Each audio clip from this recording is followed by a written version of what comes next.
Welcome, everyone, to another episode of Saving the World Together podcast with Luke McMichael and Martin Resney. Today, we have a special guest, Martin Resney. We're back to just the two of us this week, and to tell us all about his recently published book, Everything You Never Wanted to Know About Astrology. Hold it up there, Martin. We're excited. I was very excited to read this for Martin almost 2 years ago now, and I proofread it, and he proofread my original book, The Four Pillars of Utopia, available on the website for anyone who wants to check that out. It's definitely a little old now, but Martin's book is just recently published. He has edited it quite a lot in the last year and a half, 2 years since we met and since I first read it. So there's lots of betterment as we go through it. But I was very excited. That's what it was. Yes. My take on it, just to give a quick overview of me, and then I'll let Martin give you his update.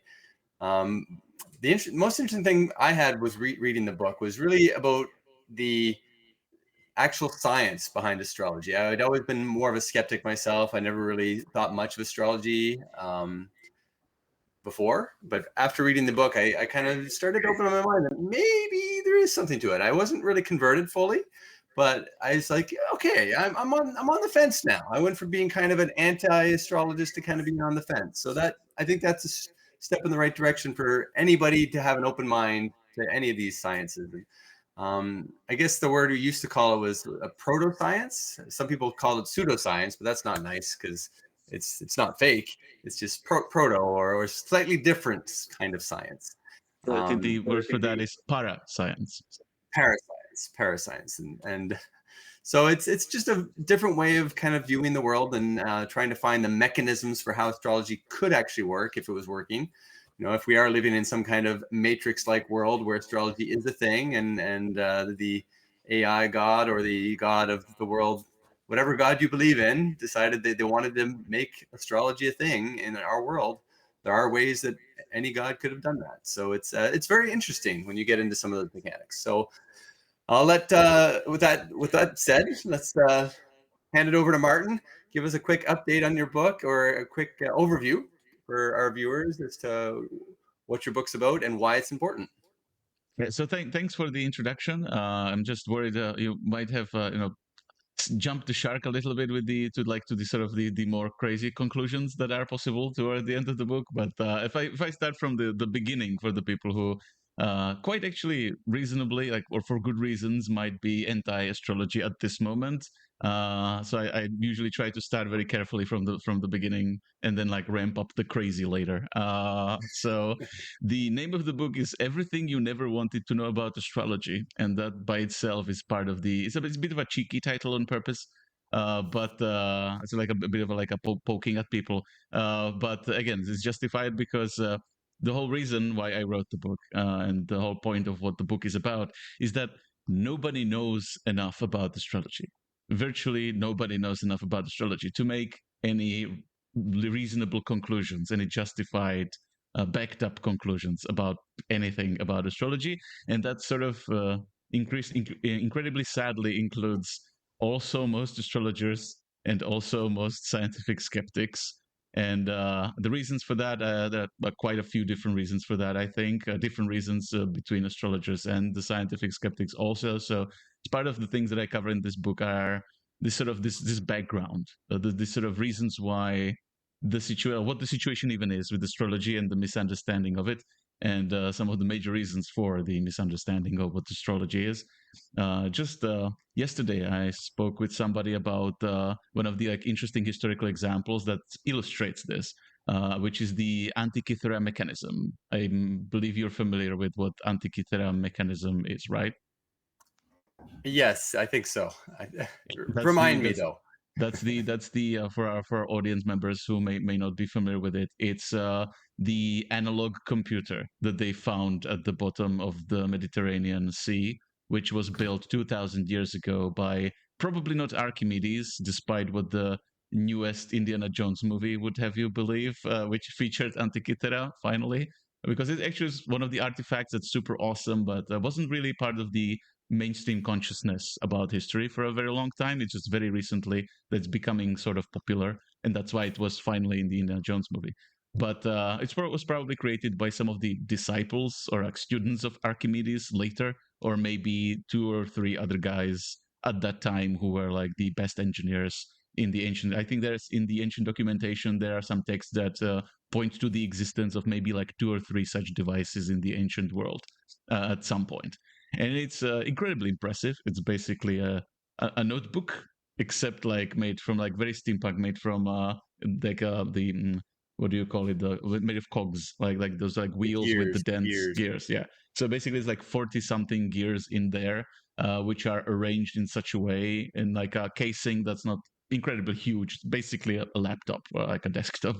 And so there's like you have all these gears that allow you to simulate the positions of all the celestial bodies in the solar system that you care about, plus some just dates in time, like some repeating events like the Olympic Games, or at least those are the clear parts of it that have survived. And the machine was also X-rayed. The artifact was X-rayed, so we sort of some of it we like really know what it was for. Like you can sort of mathematically calculate what it was actually showing, just because of the interplay of the cogs.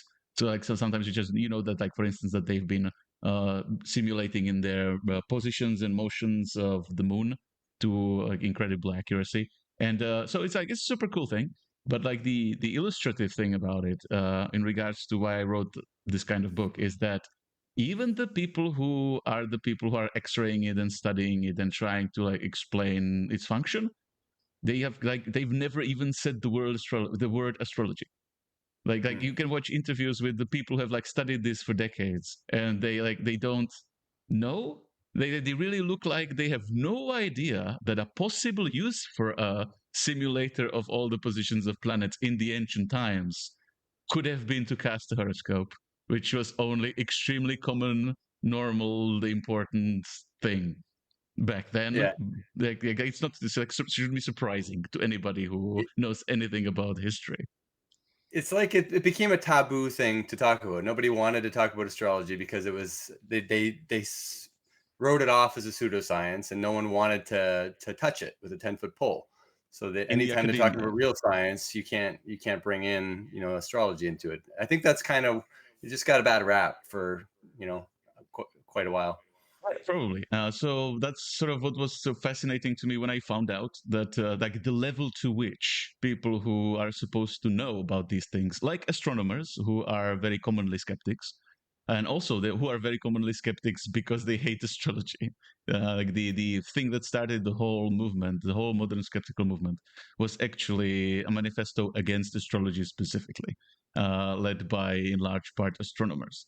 And astrology is part of the essential part of the history of their discipline, because astronomy didn't start as astronomy, it started as astrology. And that's not controversial statement, that's not in any way in question, that's a clear fact that everybody who's actually studied it in archaeology or history or anywhere just knows about, because that's how it is. It's just that there was something happened in modern times where astrology was put on a list.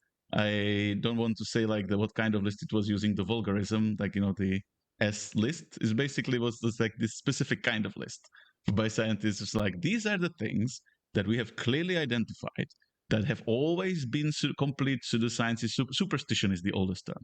Have been superstitions, and science is about not doing superstitions at all. So therefore, because it's on the list of the things we immediately identified as superstitions forever, it's always been nonsense. It can't ever be explained as anything other than nonsense, and science must not have anything to do with it. It is pretty much, I think it must have been like 100 to 200 years ago, is like sort of this consensus formed around it after a brief, like a pause of like people just stopping, like scientists stopping to do astrology because they switched to astronomy. Because even people like the last people who actually were familiar with astrology and were also astronomers, like the generation of Kepler or maybe later Isaac Newton, like those people didn't actually have problem with astrology too much. Like they were doing it, like they would criticize it as any discipline because it's not by any means perfect, but they would sort of just like forget about it for like 50 years, like people of this level of intellect. And then they sort of just like after enough time just doing astronomy, the astronomy part, because there were exciting discoveries in astronomy, they sort of just decided that the thing that at that point like that they knew very little about, that must have always been nonsense. And it sort of just was completely like the whole astrology done by serious intellectuals in history was just discontinued in like one modern historical period, and then just switched to now we're hating it and now Yeah. we're just It, not wanting to have anything to do with it's almost like the political divide between the right and the left in it. some ways, right? Where you get polarized. You kind of get further and further anti, you're either pro astronomy or you're pro astrology, and it's really hard to kind of have the two meet in the middle, even though they were kind of designed together. Just like, government was kind of designed at the same time, but then little by little, the right gets further to the right and the left gets further to the left, and they forget all the things that they had in common, maybe. Yeah, well, it's sort of slipped, like because that's sort of the best explanation. It's also interesting by itself because skeptics usually paint it if they try to explain the history of the thing, which is usually extremely shallow and inaccurate when they're putting it in the way that just suits their bias. Is basically how it mostly works. And I'm really maybe I sound biased right now, but it's really objectively how it is if you study how it is. I'm just really actually being fair, even though it sounds like it can't possibly be this tilted, but it really is tilted is the problem. And so there was a discontinuity and like a sort of a slip uh, in that if you're like doing a thing and like very smart people are doing a thing, then even if the thing is incorrect, then just by the virtue of being done by very smart people, it doesn't appear to be obviously idiotic. And what they're doing has some value, even at least as art or philosophy or something that's not actually science, but it just has inherent value and quality. And if you just listen to people doing it, you wouldn't necessarily immediately think that that's all those people are crazy or stupid or that the whole thing is worthless. But then if you just do this discontinuity and all the smart people start doing something else, then the thing that was previously done by smart people just sort of falls to a caricature of itself. Hmm. So then the thing is, the other part of the problem is like on the side of astrologers is that they sort of didn't pick it up very seriously or at a very high level of quality by the standards of astrology in the modern times. It sort of devolved also. So now you have like the smart people who have learned nothing about it, know nothing about it except that it must be nonsense. And you have the people who are doing the thing who are not doing it very well by historical standards. And then it's sort of justifiable to like the level of disregarding it by Hmm. the academia, because there's nobody who actually is championing it well enough so that it actually at least is putting its like best foot forward, or like it's actually showing what it is at the highest level that it can be. Because at this point, if you want to actually understand astrology at its full potential, you kind of have to read like ancient texts, or even like at the latest, like the few good medieval astrologers. Even though by that time it was also for different reasons in a period of a downturn, because Hmm. the Catholic Church or churches generally also didn't like astrology at all in like the last 2,000 years. So there's like both sides hates it and the churches hate it. So there's like no support from any side of any sort of normal political divide between like belief and science. So it's just universally on the wrong side of everything, and Now, it's just really not that being getting a said, fair show. it's still a lot of fun for a lot of people. There's still people that love reading their astrology. I mean, I've always been a fan of my Leo astrology, Luke the Leo. It's always been my favorite animal. My whole life I've enjoyed thinking of myself as a lion, leader of the jungle kind of style of person. And I feel like people born in that month of August, you just kind of you're grown, you're told that as you get oh, you're a Leo, you're like this, and you kind of build into your name sometimes, right? And people often try It's to live funny up to funny their that you say expectations. that, because the inventor of whole modern popular astrology, which it's sort of a devolved form of astrology, but it was sort of well intentioned. He renamed himself to Alan Leo because he was a Leo specifically. And Yeah. in my experience, it's literally happened. And in my experience, Leos in particular like being Leos is maybe something to do with that astrology defines them as being more egotistical than most other signs. So it's not definitely not again like you're not disproving astrology by doing Yeah. that by any means. Yeah, and I think the point is that if nothing else, and then I got this from your book as well as I read it. If nothing else, there's a lot that can be learned and a lot of interesting things you can kind of learn about yourself by kind of studying, your own personal sign and becoming the person you want to be, taking the good qualities from that sign and trying to magnify them in some way. And then, the whole world can kind of look at you and say, oh, that's a Leo. And you can kind of be proud of that to some extent, and you can kind of live up to that to some extent. And that's at a bare minimum. It gives you kind of a role to play in life. If nothing Yeah, else, yeah, you but have that the faith just and the fun of living that role. that just deals with the completely invalid skeptical criticisms of like there's nothing of value there and there's like nothing of any intelligence there, because obviously there is. It's a big part of a lot of at least like cultural symbolisms and stuff that are being used in some pretty good art and have been for a very long time, because it's sort of intrinsically tied to classical Greek culture and classical Greek mythology, at least the Western astrology is. And it has influenced like a bunch of stuff in science fiction, because like if you want to do like a magical spiritual twist in a science fiction thing, then like bringing in a little bit of astrology like gives it a quite interesting flavor and makes it like a little bit more mystical. So it's at least like this entertainment value if you wanted to reduce it, but it's also like sort of shocking to me how it's not studied at all. Like for instance, if you wanted to know like academically seriously, if you wanted to know like the philosophy that's in astrology, then you wouldn't learn it, because if you try to search for like philosophical works like explanations of astrological philosophy, you only get this sort of skeptical debunking philosophers of science who are only arguing about white nonsense, and Mhm. like how there are like one or two ideas in their philosophical ideas that are supposed to be proving astrology by its own standards that don't hold up to some sort of scientific standard. But that's not a fair summation or explanation or analysis of the like clearly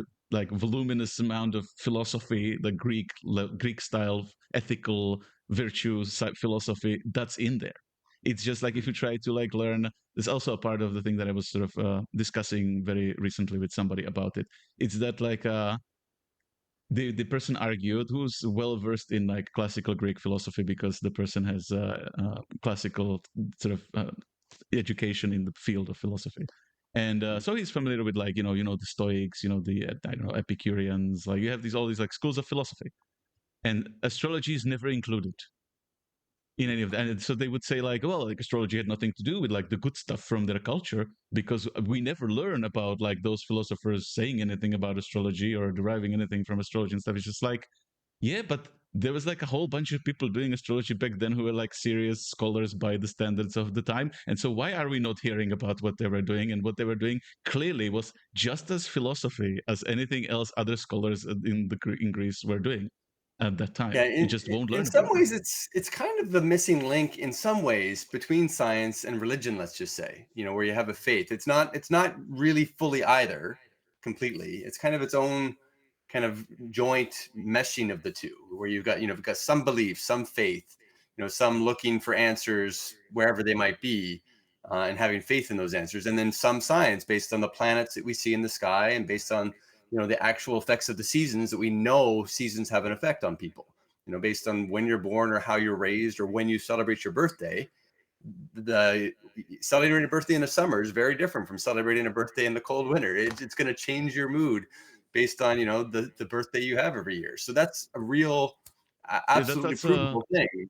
that's like a couple of completely different things to talk about. Like one of them is like in the ancient times, like what do you think that like the most common types of religion in the ancient times were? Like there were a couple of categories, but one of the most common categories were basically sun cults or moon cults.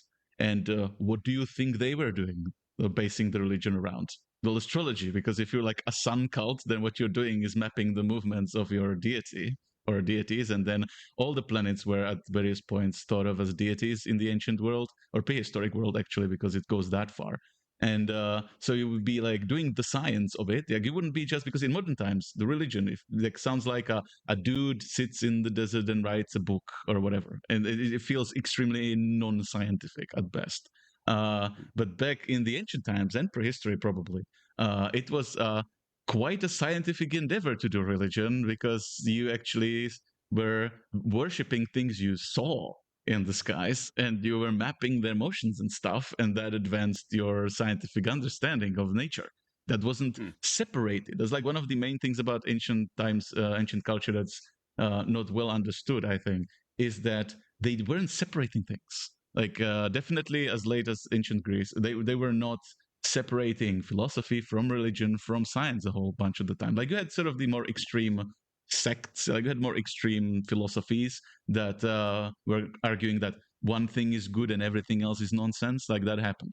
But for the most part, like the mainstream approaches usually combined, like you have to actually. So I'm not going to be worshiping something I can't see. I'm going to be worshiping a thing I can see. It's like exactly 50-50 scientific thinking and religious thinking. It's just like if you like just the whole concept of like worshiping a thing that's real in like Yeah. worshiping nature. Because if you're worshiping nature, it's kind of hard to do it and not do any science in relation to that. Even if like you worshipped like I don't know like organic nature, like if you worshipped animals or the forest or whatever, then you're gonna learn a bunch of stuff about animals and the forest. Like Yeah. like those cultures who even like in contemporary times who are the uncontacted tribes and stuff, if they do worshipping like that, they very probably like know all the medicinal plants in the forest, and they know like how to track down all the animals. They know their like life cycle and behaviors, and they know a lot Hmm. about the ecology and stuff. Because if you're if part of your worship has something to do with nature, you're gonna know nature. And historically, astrology is one of those things where people who were trying to worship celestial real things in the sky had to develop a whole science of observing their motions and predicting their motions. Because if you wanted to be a priest that's successful of this kind of religion, then you better learn how to do real scientific stuff like predicting eclipses. Like Hmm. because like if you could say 50 years from now a very major thing in the sky is going to happen here, then that's basically how what you derive your authority from. And so you can sort of criticize it from every which direction you want, that like we should, like it's good that we moved on from this sort of thinking and whatever, but Yeah. that doesn't take away the scientific prowess that you have in order to be in any way an effective, let's say, sun worshiper. Absolutely. Just Yeah. So just to try to, well, we still have some time, but just to kind of bring it back to the biggest message I got from reading the book and from going through all of it was keep an open mind, and I like keeping an open mind. And I feel like the more I do this whole saving the world podcast is just my mind is open to so many different angles of so many different things that I love seeing how they all connect together.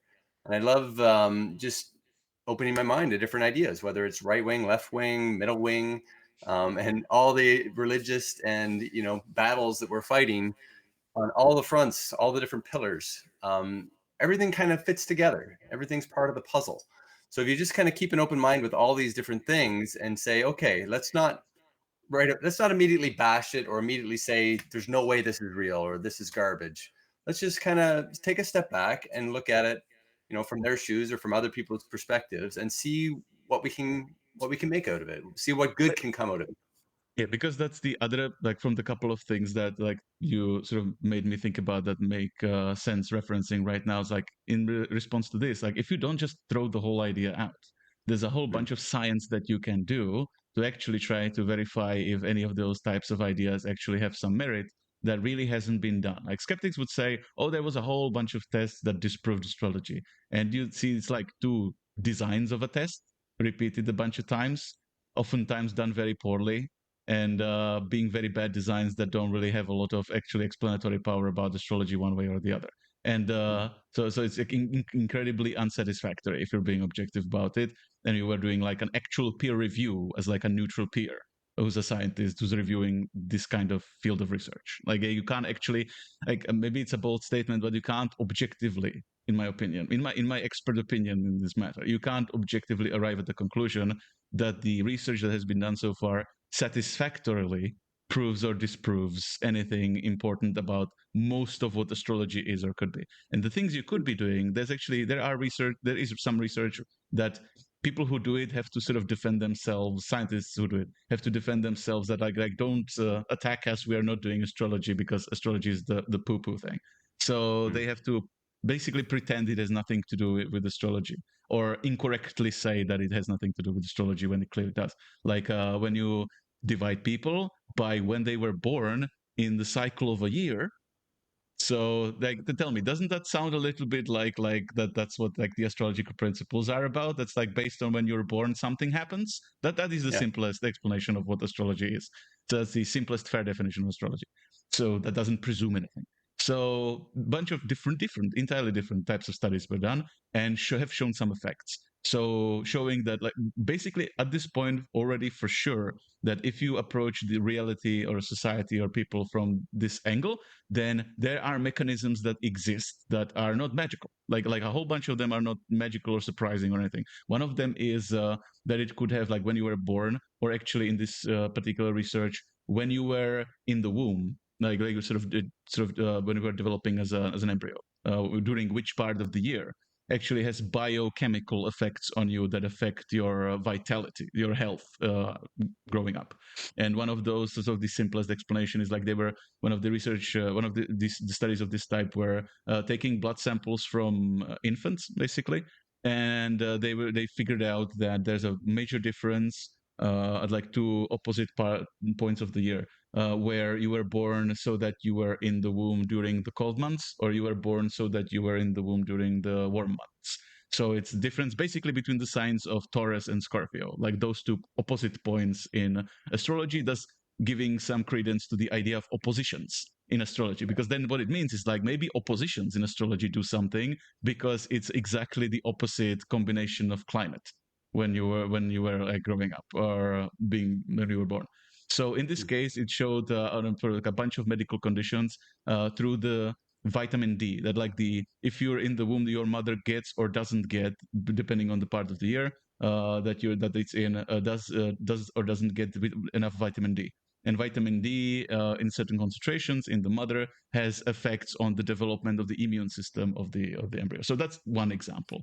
Then you have entirely different kinds of effect, entirely different kind of study, but also exactly the same astrological principle when you're born matters. And that's more social constructed effects of calendars, because we still have a cycle that we follow as a society. Or we have actually a bunch of them. Like some of them start with the 1st of January, oftentimes. Others, like the school year, begin like the 1st of September, usually. And then if you do the split between the youngest person and the oldest person in a cohort, in like a school year, in a school class, then you can measure their comparative performance metrics, like whatever you want. And they found out, like for the school year, that the youngest, like surprise, surprise, the people who are youngest relatively youngest in the classes, which are mostly Leos, actually, have the worst performance at school, and those who are comparatively oldest, which are mostly Virgos, by this division point, are the best students. And now you can ask yourself, in classical astrological lore or tradition, what do they say about comparative, like student performance or this kind of skill or performance between Leos and Virgos? Which one would astrology say classically that is supposed to be the better student? And the answer is clearly Virgo, like to the extreme. Like Virgo is actually supposed to be like Virgo is about like a person who's best at meeting obligations and is inherently like responsible. That's what astrology says about Virgos. And Leo is inherently irresponsible, sort of like a sort of rebellious type of temperament. That's the most like boilerplate, basic, most common universal definition. So in this case, the study substantiates to some extent the astrological tradition in this particular respect, because it's entirely possible that if you were, as the ancient civilization or any kind of civilization, you were observing as an astrologer, you were just comparing people based on when they were born, then like as a sociologist, you could observe this kind of effect from the comparison. That's how you can figure it out. You may not understand the mechanism. You may think that it's about the stars or whatever. Like you may misunderstand or misattribute the cause, the ultimate cause. Although, like if we talk about ultimate causes, if our calendar is the way it is because of the positions of the planets, then the ultimate cause, in a sense, is the position of the planets anyway. Yeah. So it's also semantics then. And with the school year, just one more example, just to just give three, because it's important to sort of overwhelm with examples, so that it's not like it's not that I cherry picked one. It's not that like was a bunch of things that didn't work and I cherry picked one. No, I looked at all of these of this type, and all of these of this type were were compatible with astrological tradition. And the third one would be the beginning of the actual calendar year, 1st January. Then that's between Sagittarius, mostly Sagittarius and mostly Capricorns. And it's about was the comparison was business career performance, like making money, basically how much money you make. And surprise, surprise, which is the sign that makes the most money of all of them in this comparison? Capricorns. And what does astrology say? Which is the sign of money and capitalism and all this kind of economic thinking? Capricorn. That it's not like a coincidence. That's not like me doing logical stretching. That's just the most obvious definition is in alignment with the test that has been done that can actually try to verify it. Yeah, makes sense. And so is the logic there, what's the mechanism that would make the Capricorn? Is that related to the seasons as well, mechanism, or related to the school it's year, or? it's the same. It's presumed to be the same effect that in your cohort that's organized by some sort of like a set date in a calendar that starts some kind of year, because like in this sense it starts the generally like the business year, or like it starts like a whole kinds of like years that have to do with you being able to function career wise or business wise. Like in what it means is that just like it would put you in a position where you would be competing with people where if you're the Sagittarius, you would be statistically likely to be the youngest. And if you are a Capricorn, you would be statistically likely to be the oldest. And just the difference of a whole year, actually these kinds of studies show that like, the effect is bigger the younger you are. Obviously, because like the difference of 1 year between people who are 41 and 42 is not as big as difference between people who are 17 and 18, or even Right. like I think like I'm pretty sure that until like 25, like as long as you're forming, the difference of a whole year, like if you basically having a setback or an advantage of a whole almost whole year against your peers is significant. But again, it's significant that it changes the balances by several percent, but it's by several percent, like the effect isn't huge, the effect size isn't huge, but it's significant enough to be provable by the social science proof standards of significance. So Yeah. it's clearly it's smaller effect that sort of disappears over time as people grow older, but it's there and it's significant enough that it's proven by the standards of social science. Yeah, I'm definitely interested to see where it'll go with the whole AI revolution, where everyone's digitizing everything that they do and digitizing their kind of progression through life. If there's going to be any AI astrology tools that'll help kind of prove something more than just the seasons and more than just the timing, but that they're all the Actually, different planets aligned. I'm currently in the process of developing some kind of astrological artificial intelligence system for some practical purpose with not just my friends, but also I have been already approached after have doing an interview in the Czech Republic. I have been approached by some people who are actually interested in maybe doing some kind of project like this. And Hmm. it's sort of interesting that despite the popularity of astrology in the world, because you could argue that there's as much as maybe billion people in the world who are in some level interested in astrology. So it's a huge market, but there hasn't really been any serious development yet to Hmm. like the fullest potential of what astrology enables if you understand its highest standards. And I think that's because not because there is a shortage of people who want to make some money on it. Like there are apps. There's like you have like a CoStar or there's like a whole bunch of apps that are astrological apps. But in terms of like their engineering or their sort of astrological scientific accuracy or potential, they're extremely primitive Hmm. because there aren't people in tech and there aren't people in academia who know enough about it. Is again getting back to the integral problem, the central problem of the book. Neat. Awesome. Yeah, no, so I definitely I like the idea. I like the idea of bringing it all together, and of course, coming back to saving the world. Is how can astrology help us come together as kind of one world people to make the world a better place for all, and to kind of, I guess, find our purpose. Or like What's to your rule take them on that? or to rule them all and in the darkness bind them. Or no, wait, that was the That's or the different right. kind of, because again, every technology has a upside and downside, or a Mm, positive or negative implement type of implementation, something that helps, or something that hurts uh, humanity as a whole. So I think it's very important to also maintain some sort of sense of ethics, because many people in the field who are doing something are actually what I would call dilettantes, the word for people who are not really serious.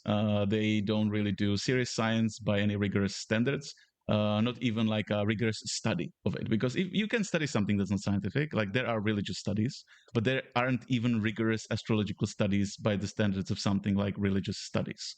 So it's not even rigorously studied, let alone scientifically tested, and both of which is entirely possible. And the issue with the implementation is that like you have to be mindful of like it's actually very serious if it works or it could work, for the purposes of what astrology claims to be able to do, like prediction of the social developments, like maybe political changes in the future, or psychological explanations of people. Like you could abuse it a lot if it works. Like you could create I think now you can create an astrological AI that could be like a marketing nightmare thing, where you would just be able to uh, identify and understand and analyze people so well from so little information that you would be able to target them manipulatively with extreme precision. So that's potentially a dark side. But on the upside, like the same kind of algorithm, I was actually recently, I had a bit of an epiphany. I'm sort of giving away ideas, but I'm fairly confident that nobody really cares, so nobody's gonna take them. But I just want to be on the record that I just like thought of this at this time. But I was playing Baldur's Gate 3 very recently, which is a very fun, very interesting game, and it's really interesting in that it's a bit more sophisticated than RPG games usually are in its decision tree systems, and it's factoring in for the decisions, or like the consequences of the decisions of branching trees of decisions that reach a pretty high complexity. And astrology as an algorithm, or astrological, some kind of astrological algorithm or AI, could be good for the management of these types of decision trees, or these types of sort of simulations of stories and meaningful systems. I believe. And I had a sort of an epiphany when I was playing Baldur's Gate, and by chance, or like fate, or the synchronicity, or coincidence, or whatever, something happened while I was playing it that was smarter than the programmers accounted for. And then I realized that that is something that you could actually intentionally do in a software as an algorithm that's based on astrology. And the example in my case was I was playing as a bard. I believe I already told you that anecdote, but I have to explain it again for the viewers. So I was playing as a bard, and I played the game. I started it a bunch of times with different characters to try it out, about like 3 times before. And there's a first town, and you should be able to like have it already explored after like going through it like 3 times as a completionist. But surprisingly, I just completely missed a completely obvious turn in the town, and there was just like a one more street that I just missed 3 times. And the first time I noticed it was when I was a bard. And as people who know Dungeons and Dragons or culture know, that it's a very musical type of character. So I just like went down the bend where I just missed it 3 times, and lo and behold, I heard music, because there was like another bard character who needed help developing a piece of music. And then there was one more encounter in that part of the map that I previously missed 3 times. And it was also musical, because it was a bunch of harpies like singing a siren song to lure a child to eat him. So there were only 2 encounters in there, both musical, both the only 2 musical encounters in the whole first act. And I missed it 3 times until I was playing as a bard, and then magically I stumbled on it when I was the one musical class. So this is like incredibly like fun, sort of suspicious coincidence that you can say, oh, it's just by chance. But the thing is, if you make a game like this, you can have an algorithm that's based on astrology that would know your sign, your character natal chart of a sort, and it would know as part of it that your thing is music. And it would know, because you can also use those signs, well, sign doesn't have to be a literal astrological sign, it could be something exactly like it, but different set of them. And so like a tag. So it would be able to tag everything in the world based on what it's about from a certain point of view. And so it would know all of the things that are musical in the world. And so it would know that when you're playing a bard, it should manipulate the chances of events happening in the world so that it points you subtly in the direction of the musical content in the game that you otherwise might miss.